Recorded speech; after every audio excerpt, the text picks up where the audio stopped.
Ok, merci à tout le monde d'être là. Donc, contrairement à Marjorie, vous allez remarquer que dans mon profil ou mon parcours, il y a deux thématiques. Donc, il y aura une grande thématique sur le computer vision, ce que j'ai fait en entreprise, et une partie qui est dans la cybersécurité que je fais actuellement avec de l'IA. Donc, je vous expliquerai comment je suis arrivé à faire tout ça. Donc, ça vous donnera une envie ou des envies. Donc, actuellement, en fait, je suis ingénieur dans une boîte de consulting qui s'appelle Atip France, mais je suis en mission chez Sagemcom.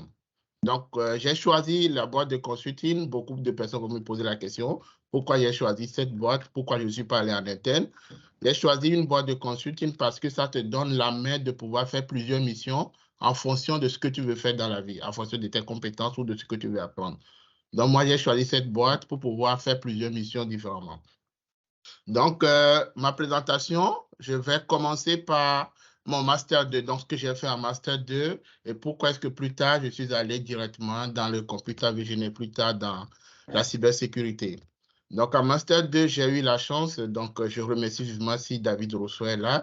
Donc, grâce à lui, j'ai pu trouver un stage au niveau du GBS où j'ai commencé par travailler sur un projet très intéressant. Donc, l'objectif du projet, c'était de mettre en place un système d'imagerie numérique embarqué, c'est-à-dire, on va connecter des caméras au Raspberry Pi qui vont aller, comme vous le voyez sur l'image en haut ici, donc des caméras qu'on va fixer en haut des boîtes de germination qui vont en fait filmer des graines au cours de la semence à temps réel afin de voir si les graines sont germées ou pas et derrière de compter les graines germées. Donc, comme vous le voyez sur l'image en bas des graines, on voit les radicules des graines qui sont sorties.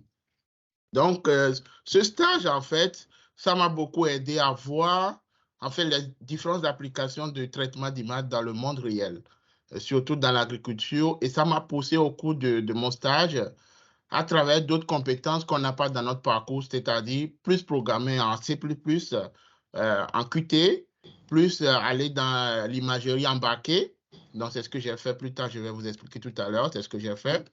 Et j'ai pu développer des compétences qui n'étaient pas en lien directement avec mon stage, ce qui a fait que quand j'étais en stage, j'ai commencé par chercher en fait des missions en freelance. Donc, je voulais évaluer mes compétences en vrai. Donc, j'ai commencé par chercher des missions en freelance et je me suis connecté sur une plateforme qui s'appelle Meetup.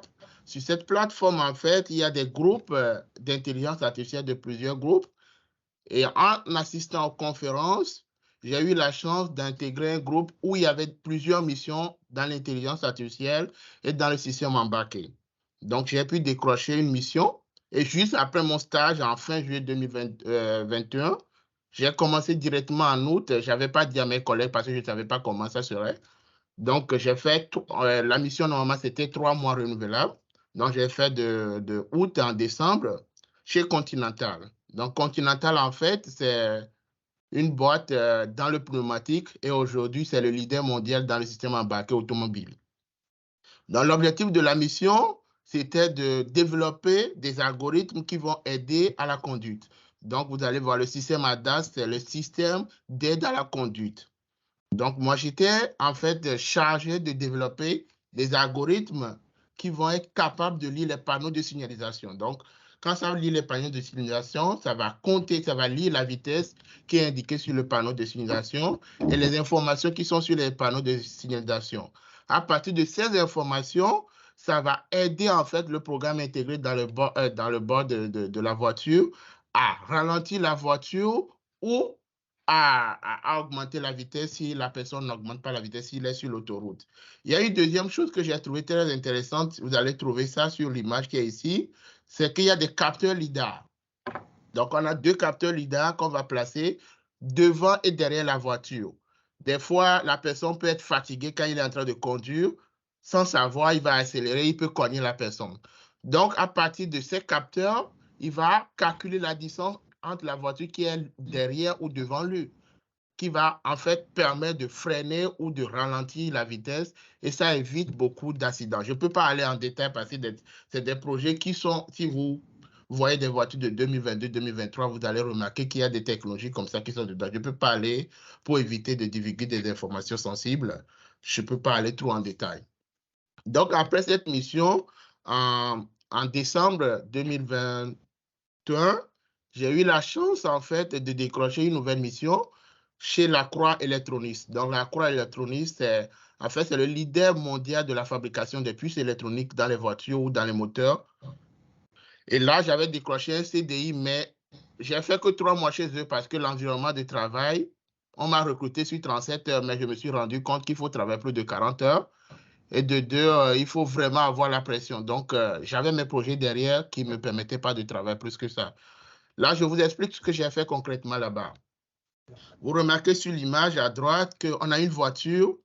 Et la voiture qui est ici, en fait, il y a une grande thématique ici, c'est d'arriver à utiliser 4 caméras sur la voiture, c'est-à-dire une caméra devant, une caméra derrière et des deux côtés latéraux, d'avoir 2 caméras.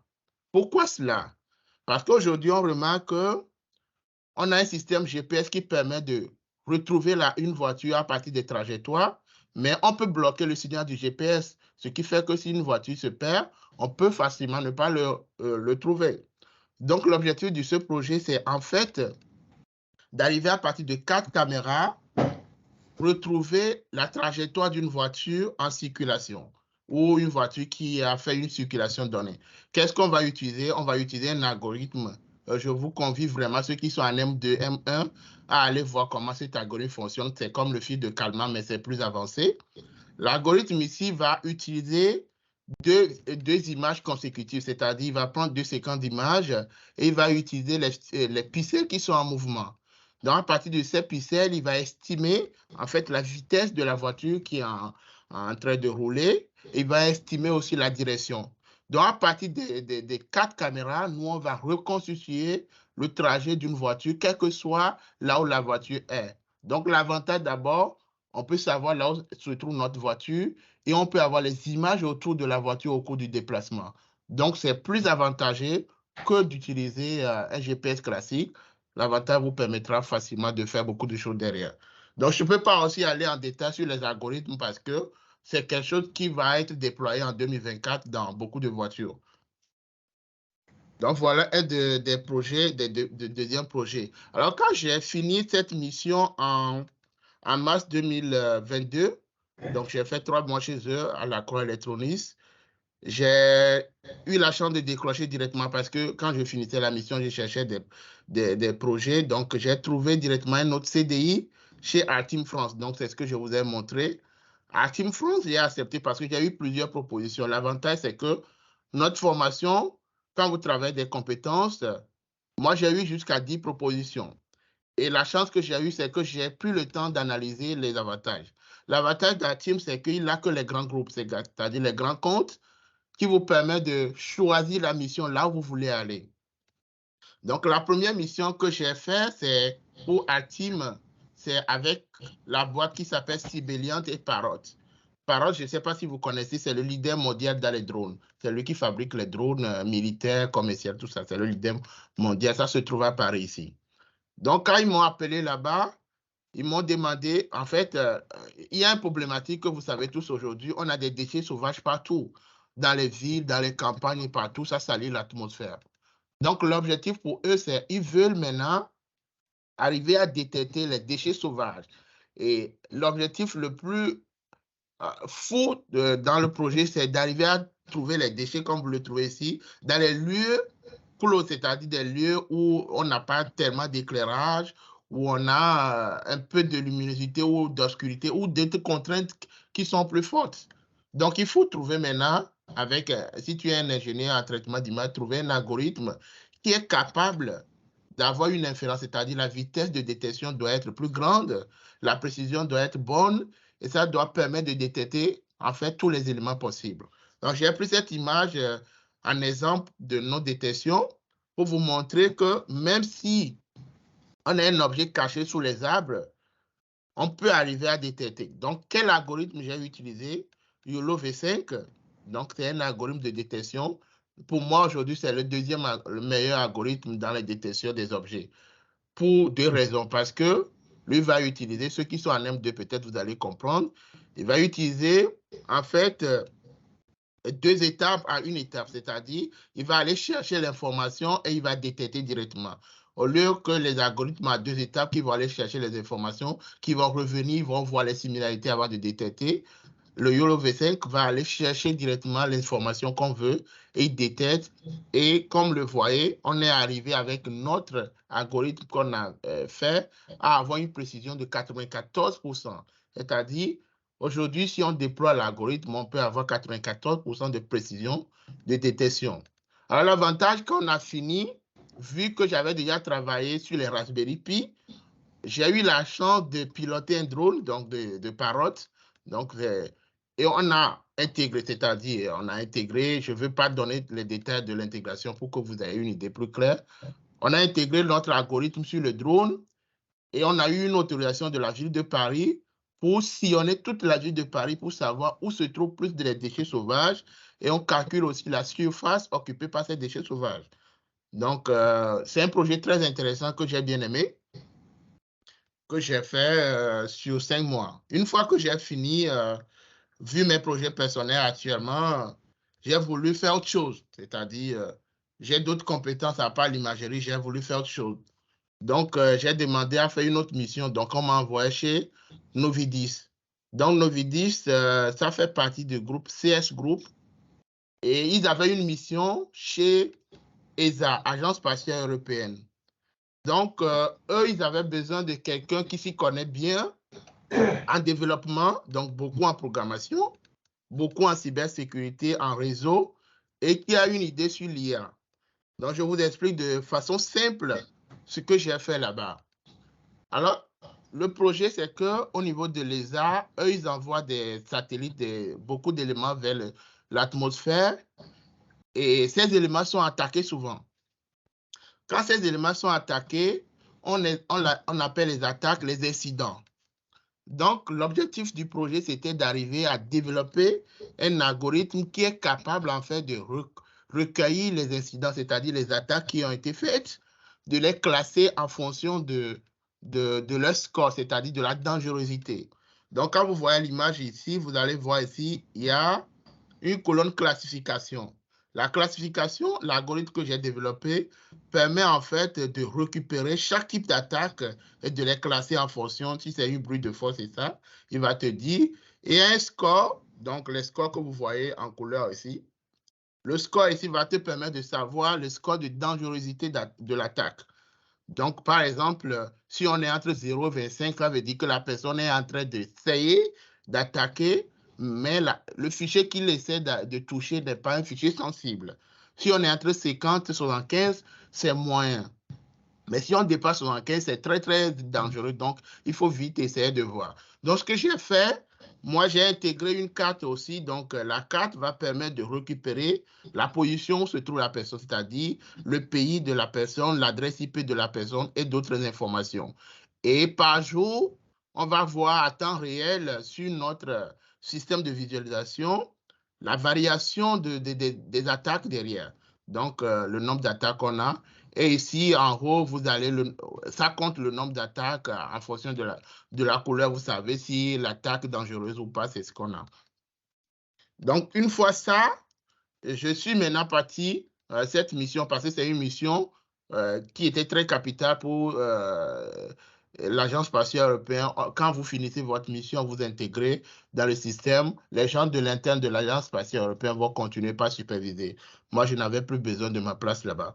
Donc là, j'ai trouvé une autre mission chez Sagemcom. Alors, Sagemcom, je ne sais pas si beaucoup le connaissent, c'est en fait aujourd'hui le leader mondial qui a 85% de part sur les box Internet que vous avez chez vous à la maison, ou les décodeurs, ou les compteurs d'eau, les compteurs de gaz, les compteurs d'électricité. C'est le leader mondial qui fabrique. Il a 85% du marché mondial.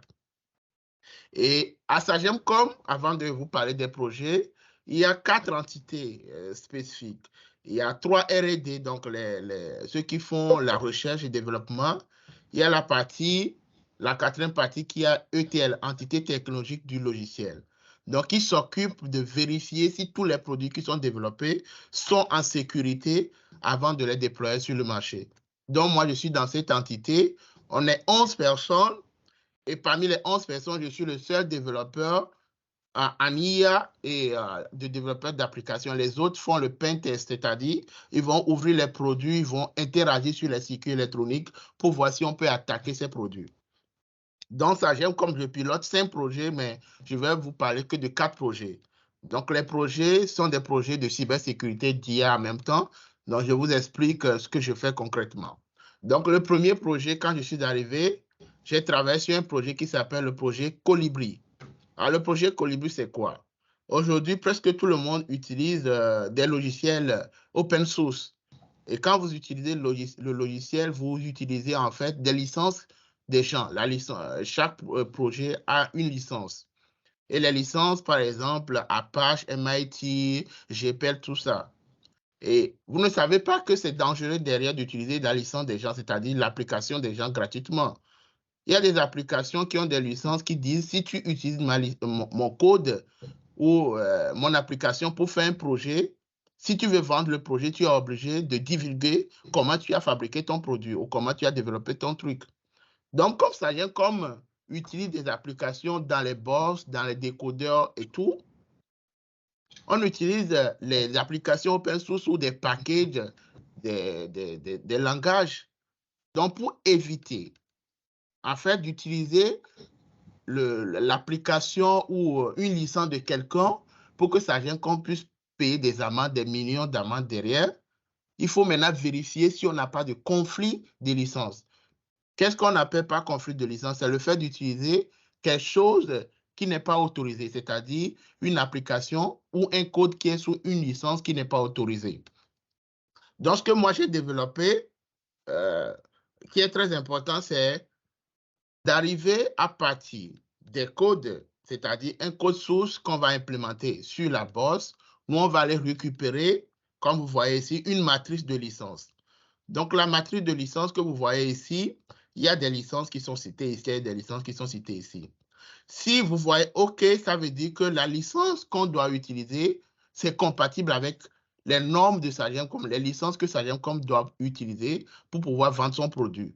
Sinon, si on a un KO en rouge ici, ça veut dire que, attention, si jamais vous incorporez un code avec cette licence, Sagem sera obligé de payer des amendes qui peuvent aller jusqu'à 100 millions d'euros. Donc, il faut corriger ce code pour ne pas avoir des problèmes derrière. Donc, ce que je fais, c'est que j'utilise des algorithmes de classification qui vont aller récupérer ces licences dans les codes et il va vérifier avec une matrice si la licence est compatible ou pas. Et ensuite, il automatise la tâche pour qu'on ne soit pas derrière chaque fois pour faire le truc. Je vais utiliser un Jenkins. Donc, vous pouvez aller chercher Jenkins, c'est un système d'automatisation de tâches. Je vais utiliser le Jenkins qui va générer le résultat et le mettre sous format CSV, c'est-à-dire un tableau Excel, et envoyer à celui qui a fait la demande de vérifier si son code respecte les normes ou pas. Il va avoir le résultat et il va voir si, est-ce qu'il est en norme ou pas. Donc, voilà ce premier projet. Le deuxième projet, c'est un projet qu'on appelle BlackDoc. Donc là, au lieu d'analyser directement le code, on va analyser le binaire. Cette partie de BlackDoc, lui, va analyser le binaire. Donc, un binaire, c'est l'ensemble de la compilation de tous les logiciels qu'on met dans un boss. Il va faire la même vérification, mais il va détecter la vulnérabilité. Il va vérifier si on a des vulnérabilités. Il va les classer par des scores que vous voyez ici sur les graphes, afin de voir s'il y a des problèmes ou pas. Ça, je le fais avec l'IA et la programmation, beaucoup en Python.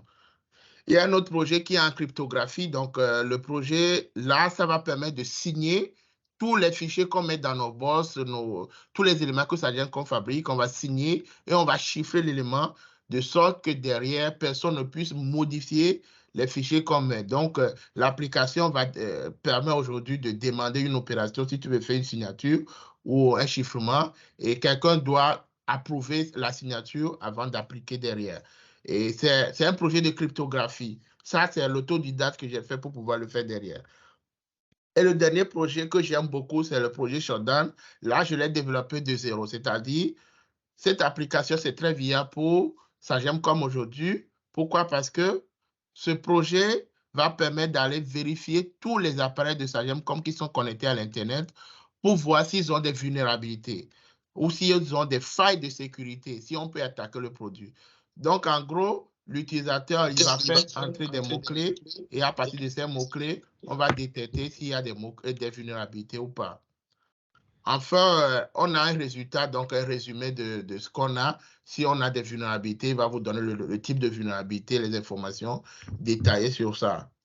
Et un projet personnel que j'ai commencé par faire en 2022, qui me tient beaucoup à cœur, c'est de partager mes connaissances aux gens.